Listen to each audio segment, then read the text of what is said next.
The CEO of Royal Caribbean has cruisers in a serious panic, and I'm calling him out because I'm sick of the drama. My friends, you know I love cruising, and you know I love Royal Caribbean, but this has me deeply frustrated, and not for the reasons that you think. So in my usual real-time fashion, I'm going to debunk, or perhaps prove, what's got everyone riled up. I'm talking about what this guy said.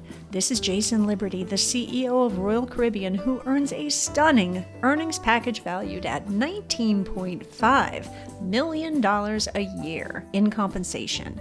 He earns this kind of money because he knows how to make Royal Caribbean as profitable as he possibly can. So when Jason Liberty speaks, people listen, and as we've been seeing these past several weeks, sometimes they panic. They're panicking right now because he insinuated that last-minute cruise deals are a thing of the past. To quote him, he stated in an earnings call a month ago, "Starting off in the first quarter, we have seen this kind of continuous trend that, inside of a quarter, we see kind of an uplift in demand as we get very close in. And not only do we see an uplift in demand, we're also able to raise our pricing during that period of time." And the result is that nearly every cruise YouTuber is screaming at the top of their lungs that this is a sign that Royal Caribbean is ending last-minute cruise deals. First off, he didn't actually say that, though I can understand why people might infer that. And frankly, that's exactly the narrative that Jason Liberty wants us to spread. Why? Because booking early means more immediate money that Royal Caribbean gets to reinvest in their company. Furthermore, when you book your cruise early, you are more likely to cancel that cruise because you never know what might happen in the future. Illness, injury, divorce, loss of a loved one, loss of a job, and Royal Caribbean gets to keep your non-refundable deposit in nearly every circumstance, as well as often hundreds, even thousands of your hard-earned dollars because of their brutally unforgiving cancellation policy. So that's a donation to their company that increases their bottom line. So you're darn right, Jason Liberty wants me and every other YouTuber to spin the narrative that last-minute cruise deals are a thing of the past and you should book your cruise as early as possible. But let's see if they are. Here I am doing a side-by-side comparison of trying to find a last-minute cruise compared to booking a year out. For the record, I'm recording this in late May of 2025, exactly a month after this supposedly big news, which is certainly long enough for Royal Caribbean to implement any new strategy. And on the left side of your screen, you'll see that I'm trying to book something next month, which for the record is just a few days from now, so very last minute. I'm trying to find one out of Miami because there's plenty of competition out of Miami, and as you might remember from Economics 101 in college, competition drives prices downward. In ports like Cape Liberty or even Baltimore, where there's little competition, cruises sell out much more quickly, so the chance of a last-minute deal is slim because, well, cabins are simply filled up. I'm going to try the Icon of the Seas because it's new and everyone likes to pick up a shiny penny, right? And on the right side of your screen, I'm going to look for the same ship and an identical itinerary. And immediately, gasp! You're going to see that there's just no reason to panic like everyone is. You're looking at two identical cruises at the same time of the year and the same ship.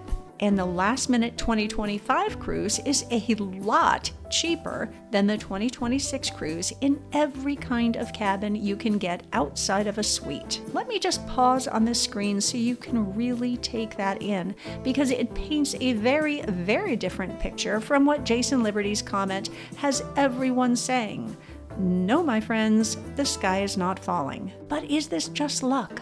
Let me look at another itinerary, and this one is Western Caribbean rather than Eastern Caribbean, and again, it's the same ship, same ports, same time of year, just one day difference. While I'm doing this, keep in mind that if you ever notice a cruise that you've already booked has dropped in price, you can get that money back in the form of a refund, but only if you haven't made your final payment yet, which is due months in advance, by the way. Otherwise, they'll give you either an upgrade or a future cruise credit in the amount of the savings that you would have had. And let's face it, not many of us have the time to keep checking back on Royal Caribbean prices to make sure that you've got the best deal. And as you can see here, once again, you would have had a huge savings if you booked this trip last minute instead of a year in advance. Again, let me reiterate that this is for the same ship at the same time of year, but one is last minute and the other is just over a year in advance. And now, am I going to tell you to book last minute? Absolutely not. I think you should book at the time that makes the most sense for you. In fact, I'll run up a comparison here and you'll see what I'm talking about. Booking last minute can be very risky because, as I say over and over on this channel, prices fluctuate depending on demand. If there are very few cabins left, and if Royal Caribbean's algorithm determines that they will sell out, then the price will go up. And if you really look at the quote, that's all Jason Liberty was saying, which is no news at all. The trouble is that social media influencers like to put a more dramatic spin on things because that gets more views. But I'm unsponsored, I'm not a travel agent, and I'm not trying to sell you on cruising, so I can pretty much call it like it is. If you like content like this, please hit that subscribe button. And as you can see here, when I changed my departure port to Cape Liberty, New Jersey, where cruise ships aren't nearly as plentiful as Miami, you're seeing very different numbers. I'm unable to book the exact same ship because at Cape Liberty, the ships tend to change out more frequently. But I did choose 2 ships within the same class of ships, so they're very similar. But look at the price difference, and all because the sailings going out next month, as opposed to next year, are sold out except for the suites. So this is when trying to find a last-minute cruise deal can get extraordinarily difficult. But let me stress, this is nothing new. This isn't a result of some new sweeping Royal Caribbean policy. The fact is, as I've just shown you, you can still get last-minute deals sometimes. Just sometimes, just like always. And in some cases, you can actually end up saving money by waiting last minute. But in other cases, you can wait too long and end up not being able to afford a cruise at all. For me, I tend to book my plans about 3 to 6 months out, simply because it fits my lifestyle best.